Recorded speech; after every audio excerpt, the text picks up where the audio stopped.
கிறிஸ்துவுக்குள் அன்பான கர்த்தருடைய பிள்ளைகளை, இன்றைய வேத வசனமும் ஜெபமும் மத்தேயு எழுதின சுவிசேஷம் 7ஆம் அதிகாரம் 21ஆம் வசனம்.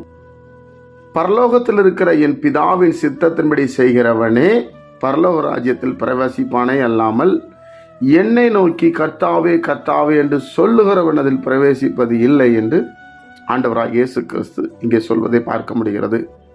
என் அன்பு கர்த்தருடைய பிள்ளைகளை, எந்த தேவனுடைய பிள்ளைகள் பரலோக தரிசனத்தோடு வாழுகிறார்களோ அவர்கள் தான் அவர் சித்தத்தை செய்ய முடியும். பூமிக்குரிய தரிசனங்களில் வாழுகிறவர்கள் சித்தத்தை செய்ய முடியாது. இந்த பூமிக்குரிய காரியத்தையே நம்ம பார்த்து கொண்டிருப்போம். அதனால தான் மேலானவைகளை நாடுங்கள் என்று சொல்லுகிறார். தேவனுடைய பிள்ளைகளை, நாம் இந்த பூமியிலே வாழ்வது கொஞ்ச காலம். அதில் எத்தனையோ ஆண்டுகள் நம்ம கடந்து போயிருக்கலாம். இனி கொஞ்ச காலம் நாம் வாழப்போகிறோம். அதுக்கப்புறம் அங்கே மரணம் சம்பவிக்க போகிறது. ஒருவேளை இயேசுனுடைய வருகை முன்பு இருக்குமானால் நாம் அவரோட எடுத்துக்கொள்ளப்படுவோம் என்கிற ஒரு விசுவாசம் நமக்குள்ளே இருக்கிறது. அதனால தான் தேவனுக்கு பிரியமான சில காரியங்களை நாம் செய்ய வேண்டும் என்கிறதிலே ஆர்வமாகவும் அதையே சார்ந்து வாழ்கிறோம். எந்த மனிதனை நம்புவதில்லை, மனுஷனுடைய பேச்சை நம்புவதில்லை. கர்த்தரே நாம் நம்பிக்கை வைத்திருக்கிறோம். வேத வசனத்தை அதிகமாக தியானிக்கிறோம், ஜெபங்களுக்கு ஓடுகிறோம், ஆலயத்தை நேசிக்கிறோம், தேவனை கனப்படுத்துகிறோம். ஆனால் தேவனுடைய பிள்ளைகளே, பலர் என்ன செய்வார்கள் என்று சொன்னால், வெறுமனே கர்த்தர் கர்த்தர் என்று சொல்லுவார்கள், அவரோட தான் நான் இருக்கேன் என்று சொல்வார்கள். ஆனால் அவருடைய சுவாபம் எதுவுமே இருப்பதில்லை. அதனால தான் அவர்களுடைய கனிகளாலே அவர்களை அறிவீர்கள் என்று சொல்லுகிறார். சொல்லுகிறவர்களாய் மாத்திரமல்ல, செய்கிறவர்களாய் இருப்பார்கள்.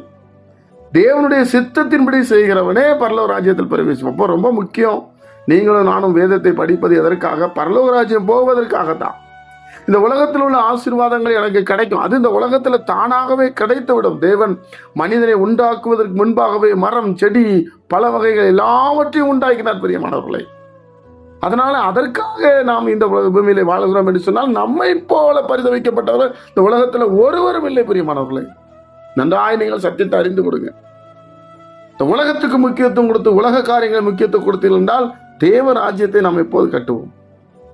இந்த ஒரு வெளிப்பாடு இல்லாதனால தான் தம்முடைய சீசர்களை தேவன் அழைக்கிறார், தெரிந்து கொள்ளுகிறார், அவர்களை பட்டணங்கள் தோறும் அனுப்புகிறார், கிராமங்கள் தோறும் அனுப்புகிறார், தேசத்துக்கு அனுப்புகிறார். அப்படி வந்த ஒரு தேவ மனிதர் தான் தோமா. இப்படி ஒவ்வொரு பட்டணத்துக்கும் ஒவ்வொரு தேவ மனிதர்கள் போனார்கள். அது இயேசு கிறிஸ்துவின் சுவிசேஷம் பரவினது. அப்போ பிதாவின் சித்தம் என்பதை அறிந்து கொள்ள வேண்டும் என்றால் நீங்கள் வேதத்தை நன்றாக படிக்க வேண்டும், வேத பாட வகுப்பிலே கலந்து கொள்ள வேண்டும், செய்தி நேரத்திலே கவனமாய் கவனிக்க வேண்டும். தேவ சித்தம் என்ன என்பதை உணரும் பொழுதுதான் அந்த ஆசீர்வாதத்தை பெற்றுக்கொள்வோம், பரலோக ராஜ்யத்துக்கு போவோம். பரலோக ராஜ்யத்துக்கு போகணும். பிரியமானவர்களை, தயவு செய்து நீங்கள் அதை மனதிலே வைத்துக் கொள்ளுங்கள் என்று சொல்லி ஆண்டவராகிய இயேசு கிறிஸ்து நாமத்தில் மிகுந்த தாழ்மையோடு கேட்டுக்கொள்கிறேன். உங்களுக்கு பேசுகிற அந்த வசனம் எனக்கு பேசுகிறது என்பதை நான் அறிந்திருக்கிறேன். அதனால தேவனுடைய பிள்ளைகள், நீங்கள் நிச்சயமாக நாம் தேவ ராஜ்யத்துக்களை பிரவேசிக்க வேண்டும். ஜெபிப்போம். பரிசுத்த பிதாவே, உம்முடைய குமாரன் இயேசு கிறிஸ்துவின் நாமத்தில் வருகிறோம். இந்த நாளை நீர் எங்களுக்கு ஆசீர்வதித்து தாரும். உங்கள் சித்தத்தை செய்கிறவங்களா எங்களை மாற்றும். கேட்கிற பிள்ளைகள் பரலோக ராஜ்யத்தின் தரிசனம் அடையட்டும். அநேகருக்கு இது பிரயோஜனமாகட்டும். இந்த கர்த்தாவை செய்திகளை வாட்ஸ்அப்பில் வைக்கிற பிள்ளைகள், மற்றவங்களுக்கு ஷேர் பண்ற ஒவ்வொரு பிள்ளைகளை கர்த்தர் ஆசீர்வதிக்கும்படி ஜெபிக்கிறோம்.